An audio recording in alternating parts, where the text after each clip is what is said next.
এক ছেলে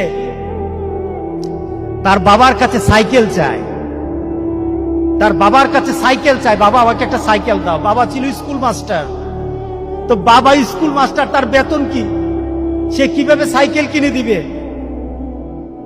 কিনে দেয় না। ছেলেও নাসুর বান্দা, সাইকেল চাই কিনে দেয় না, সাইকেল চাই কিনে দেয় না। একবার ছেলে বাবাকে বলল, বাবা আমাকে সাইকেলটা কিনে দাও না। বাবা রাগ করলেন, রাগ কিয়ে বললেন, আরেকবার সাইকেল চাইবি তাহলে পিটামো, তুই আমাকে বিরক্ত করতেছিস। কি বলেন, আমরা বিরক্ত হই না মাঝে মাঝে? সন্তান যদি বেশি আমার ক্ষমতার বাইরে যদি সন্তান কিছু চায় তাহলে আমরা বিরক্ত হয়ে যাই। আরেকবার চাইবি তাহলে পিটা দেবো, তাহলে মাইক দেবো, তো তুই আমাকে বিরক্ত করতেছিস। সন্তান বারবার চাওয়ার কারণে বাবা বিরক্ত হয়ে গেল।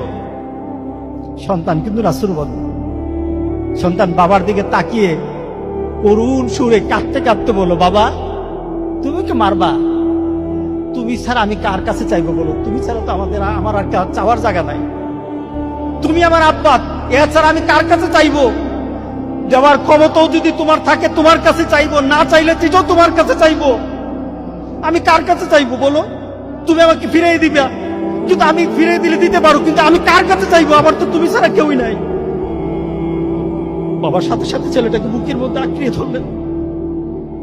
বাবা তুই আমাকে এমন একটা কথা শুনালি, যা তোকে আগামীকাল সাইকেল কিনে দেবো।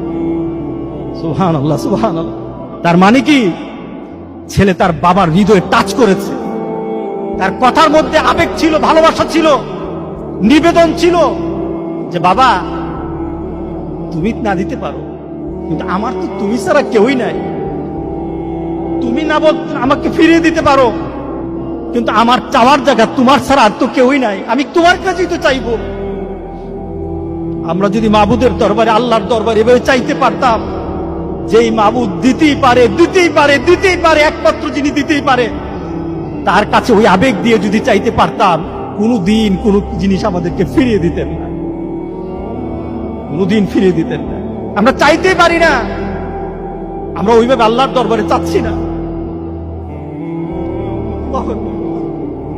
আমরা যদি চাইতে পারতাম, তাহলে পৃথিবীতে আমাদের এই তো বিপদ থাকতো না।